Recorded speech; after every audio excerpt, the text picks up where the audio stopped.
So it does feel very tempo-y coming in from TLPH. A lot of damage, a lot of crowd control from Team Liquid Filipino and Onic. So, is it Matilda? Or what can... Cho is weird. I feel like Cho is so weird. No, Cho, no, I don't think that's the option. And then that's the Cho. hey, I mean, like, I understand the consensus coming from you guys, but you know what? Because again, consider he kicks, right? Who does the damage from there? Like, you have to aim that. You have to aim the Kimmy, the Granger, or the CC, I guess. CC is like a third core. I mean, at this point, you got to trust the coach, you got to trust the player. Thank you very much to both our gentlemen. But now we're going to be throwing it over to Brigida as well as Mirko to cast the SNB Match of the Day. Match of the day heading your way, and it is going to be between Team Liquid Philippines and Onic Indonesia. The classic Philippines versus Indonesia matchup, but in the end, only one will remain to go up against the defending champions SRG. We're heading into the Land of Dawn. This is game number 1. And right off the bat, we're seeing a Hayabusa come in from Carl TZ, going up against the Fredrin, the face of utility junglers, but now in the hands of Kyrie. Hey, if you showed me this draft and you asked me which one is Onic, which one is TL, I would have definitely said Kyrie's on Haya, Carl's on the Fredrin. But hey, that's how it's going to start here. Welcome to the Land of Dawn, ladies and gentlemen, for the first game of this series, a best of 5. We're expecting guns blazing from the start, but with the drafts, it may not be guns blazing from the start. It might just be, all right, we'll farm, wait for Turtle, and Team Liquid will be like, all right, I will also do the same in trade instead of contesting for Turtle. I agree. I feel like there is definitely going to be pressure coming in from both sides. They'll try to keep it going for the majority of the game, but I don't think it will be easy for either of these two to convert them into kills immediately because of the damage. And I feel like damage has been another conversation we always talk about, but in the bottom lane, there's a bit of action too. But yeah, I don't think the Zushin could be enough to burst anyone down just yet, even when JP gets the taunt. And the Kimmy will get to shred people to a certain extent, but maybe not guarantee a kill just yet if Kiboy does find a setup. And that's going to come in later, because Kiboy does still have to wait before his level 4 comes in. But speaking of level 4 though, Carl TZ, is he waiting for something here? Yeah, he's waiting for Sans to walk up, maybe getting a little cheeky pick off early on, but that's why you see Sans bring the tenacity. Like he's respecting the GOAT, he's respecting how much damage Team Liquid have as well in the team fights, and he knows with the flicker, he is vulnerable. Severo though, winning in lane against Oheb up top. Okay, maybe it doesn't need to be a coordinated attack after all for us to see the first blood come in. That was close. So the bold laners are definitely going at it. Sanford still not able to get his level 4 just yet. So Onic ID might be a bit ahead in terms of positioning and gaining control over the Turtle. But then TLPH, they will make it though. Great Crimson Beacon to escape from Traction Pulse. That's an Appraiser's Wrath landing. Kyrie's still able to survive. Gets a 2-man taunt. First blood over to Sanford as that's Lutpi still dealing damage. Keyboy out of the fight already as Sanford gets chunked low. Sanji, Lantern Flare over to Keyboy. And will actually be TL to win Turtle 1. Keyboy caught in a tough spot. No, Sanford flickers out, respecting the Jikundo possibility. Yeah. So even though we did say that the damage in the early game might be... Whoa. Oh wait, hold on, Lutpi! He won't be able to get out of that. So again, Team Liquid, it wasn't necessarily that they definitely wanted to go for kills after kills, but I feel like they literally out-sustained Onic ID in that fight. They were able to tank enough of the damage, even from Sans, and JP was okay with it. Like, he still walked away, at most, just using the Revitalize. And this is something we constantly see whenever there's a Gatot Kacha too in the early game. That's really the power of the Gatot Kacha, right? That Revitalize, the added sustain as well. And considering the fact that Onic really don't have a lot of early game magic damage, just makes it very easy for JP to stand in front. And I gotta say, Sanji kind of won them that skirmish. He was the one that baited out the dash forward from Kai from, again, utilizing Crimson Beacon last second. Yeah. He used Lit like pixel perfect before the Traction Pulse actually landed, and now, oh, that's gonna be a free kill. Severo taken down as Oheb puts him in a clinch position for Carl to just deal damage. Yeah, there weren't any shurikens needed anymore, nor stacks even. Carl TZ just had to use the Ogi Shadow kill, and there was no way Savera could potentially get out of that. Now, handing over the advantage to Oheb. Probably will be getting his hands on a bit of energy shields here and there, but so far, both sides of Team Liquid have been winning with very minimal rotations coming in from Team Liquid. Oh, but speaking of rotations, Sanji... Oh, actually pops Crimson Beacon, but should be taken down here. Yeah, even with the Purify, he won't use it. He'll just save it. The Crimson Beacon, I think, was mistapped a bit from Sanji there. Now a 1v1 at the bottom lane. Sanford is actually winning in this matchup. But Sanji should be actually back up right as the turtle spawns. I don't think Onic can blitz this, right? Sanford with a jump, final slash over to Savero, doing a whole lot of damage, but now gets caught in a tough spot. Has the way to Dragon Flicker combo. Sanford taken very low, and he gets away. Dang! That's one of the best, if not the best XP in the business right now, but Lutpi is able to get something on the map for Onic.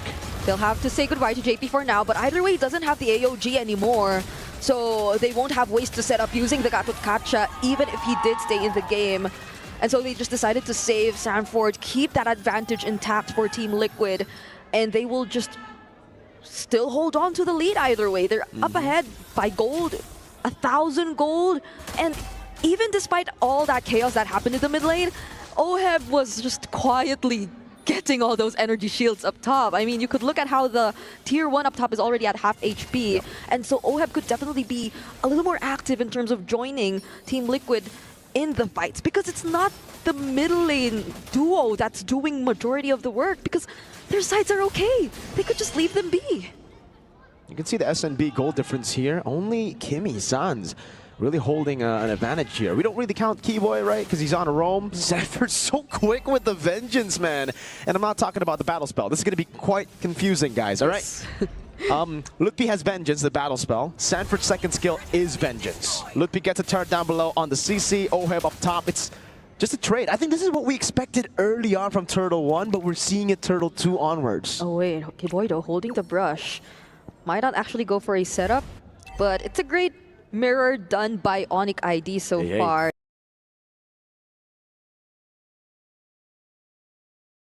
Despite the lead that is already in the hands of Team Liquid. The next objective is gonna spawn up top though, and how does Onic ID find a way around this? Kyrie has been 2 levels behind, just now got his level 9, and the pressure is still on for Team Liquid. They're the ones who just are capable of coming in at the most unexpected timings. Onic ID, they have a much more systematic approach to pulling off this lineup, because you have to expect that the fight will start with either way of the Dragon, or with Kyrie showing himself up, or with Lutpi trying to do a bit of zoning, but it starts now with the way of the Dragon though. It's gonna be JP that's targeted. Uh-oh, in the back line, Savero able to flick around in time. Sun's just right there. Kai brought back by the Lantern Flare, but is looking for more. Sanford caught in the curtain call. Final slash doesn't land. And Onic go back to the mid turret. Lutpi, that's a Vengeance proc and a Vengeance battle spell used up by Lutpi. Both having to back away, but TL with a lot more prio over for Turtle 3. Yeah, and that's a lot of Vengeances really, so we have to not get confused with all that, but Team Liquid clearly in control of this upcoming Turtle. Onic ID holding it together. They're all 5 members complete here though, so they still might attempt to actually look for something. Goes for the Zikundo, now it's on force, catching him, good stun! Oh, picking up the kill, final slash, combo with the flicker. Kai caught in the bad spot, still able to escape with the help of the traction pulse from Sans, and Carl securing the neutral objective for free. Now looking for the Quad Shadow, but Sans respects it, flickers back. TL with a solid lead as Sanji puts the Lantern Flare down and zones Sans away, effectively getting this turret in the mid lane for free. It's so hard to catch Sanford on this Arlott. So maybe some are still wondering why the first pick, and now it seems to be the answer as to why. He's just too comfortable with it. Even that last-minute traction pulse that came in from Sans was done, but they target him now. Yeah, but it's not enough damage to take him down just yet. Vengeance final slash over to 4, bringing him a lot of damage, still sustaining Sanford! Staying alive, and Razor's Pride finally gets him down as Carl jumps into the back line, gets the Quad Shadow, the Shadow kill.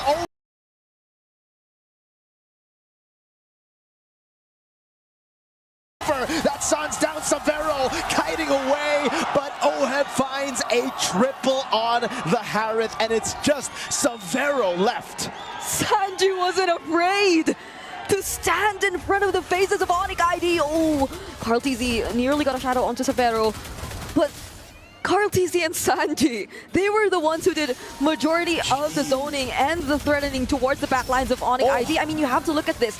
Right after the duration of the curtain call was already over, they just went around Kyrie, closed in onto the backline heroes. That involves Kiboy, that involves Sans. And now it forced Severo just to run away because he could do nothing without his other teammates. Not at this point in time, not at this part of the game wherein they definitely need to do a bit more catching up, a bit more of farming before they could actually engage in a fight. My lord. Team Liquid are looking scary. JP zoning Severo in the back. Oheb denying as many minions as he can. But in the end, we'll have to take the turret. Yes, Severo gets that cannon minion. It's all right, though. Liquid have already gotten a 1,500 gold lead for Oheb. That's a Starlium build, so not the talisman that we have been seeing from Innocent. Purple buff almost stolen by Oheb. But again, Carl's already 3 levels ahead. Yeah. I don't think... Hey. Oh, wait. Sanji, okay, still alive. But yeah, I don't think they have to rely on Oheb too much in terms of dishing out the damage because the other members are doing a great job at providing that at this point, like Carl TZ, even just Sanji. So he just has to perform exactly the way he's been doing. Oh wait, JP though! AOG, and it's gonna be Sanji in the back picking up the kill now. Keyboy with the way to Dragon, but Sanford is right there too. Carl gets kicked, has the quad shadow, but brings Mr. Keyboy into a bad spot for the rest of TL to pile on him. Despite how desperately Keyboy does want to set the tempo or does want to look for all of the way of the dragon. Okay. That was a zoning ult. It's a zoning ult. Not necessarily one to set. He had the flicker, but he still didn't want to go for it either way. Yeah. Don't question, don't doubt the best XP. Yes, we don't. Go. He can use it later if he wanted to. Now is not the time. But oh my goodness, how this is an 8K gold lead in 10 minutes. And they have a Lord marching in the bottom lane. They still have the final slash flicker combo. Oh my goodness, Sanford finding a massive one in the back. And that will zone all of them away from the turret. Base turret taken down with the first Lord taken in the game as that's Carl. Jumping with the shadow kill over to Ludwig. Translates over to the mini waves that gets cleared out and TL will move back now. It's too clean from Team Liquid. There are no holes in their game. The final slash was right on cue. You just mentioned it. And that's exactly what Sanford tried to go for. Another attempt. Zaman forced by Oheb. Are they actually going to go for this though? They're actually trying to target the turret. Oh, but the damage might have been enough to take a kill on Keyboy if he didn't have the flicker. Carl, finds an angle. Sanji gets the kill, I believe, with a Sky Piercer. I'm not even sure if he has a Sky Piercer. Would love to see the items right now. It is. Okay, so that makes a whole lot of sense. So the damage from Oheb and Sanji. That's what you need to avoid if you're Onic ID. AOG to the back, the way to Dragon brings JP back into the base now as the Crystal does a lot of damage. Lil pops into Vengeance, but the Shadow Kill is doing a lot of damage there. Minion wave not ready. It's cleared out by Onic. A wave in the bottom lane, but the base turret up top will still fall to the minions of Liquid. In 12 minutes, they have stripped Onic ID of all their base turrets. They didn't need to help the minions up top. And with very minimal effort from Team Liquid, they get to establish this much control and lead in this game against Onic ID. Damage dealt ranking, clearly Oheb is leading the pack. Severo is somehow dealing a decent amount of damage too, but if you were to take a look at that instant replay, that still felt in a way like a punish towards that AOG. That felt, I guess, a bit miscalculated from JP. The other members of Team Liquid weren't necessarily nearby to provide the necessary follow-up. And it was probably the most uncoordinated we've seen so far in this game, but that still doesn't take away the fact that it has been a clean performance from Team Liquid, and that especially will hold true if they get to secure this upcoming Lord once again. A 10,000 gold lead to Team Liquid ID. Philippines, my bad. Hey, Yeah. That happens a lot in the MPL ID. Yep. Onic ID though. Oh, JP's looking for an angle, finds Kyrie in the bush and zones him away. Oheb on the Lord already. Keyboard able to conceal now, walking forward. Sanford able to get the final slash into the back now, destroying that front to back. But attraction pulls lands on Sanford. Oheb jumping in, forcing away the dragon from Keyboy. But the Lantern Flare gets him back for Oheb to claim the godlike. Sanford utilizing the minions to dash like he's a Lancelot. He let Keyboy through. He didn't care. Ooh. Because they knew that Keyboy could only do so much without the other members. Another final slash! Over to San, still there. Kyrie in the midst of it all, falling down. That's a free Sky Piercer stack. Lippy with a vengeance now against everyone. Gets one, but it's done. Call Teasy walks up again. Sanji lights up the base of Onic ID, and it is a stomp. That's the Liquid Stampede that we've been talking about for game number 1. Another clean game. The priorities were too clear for Team Liquid Philippines. You just knew what they wanted to go after. You just knew who they wanted to go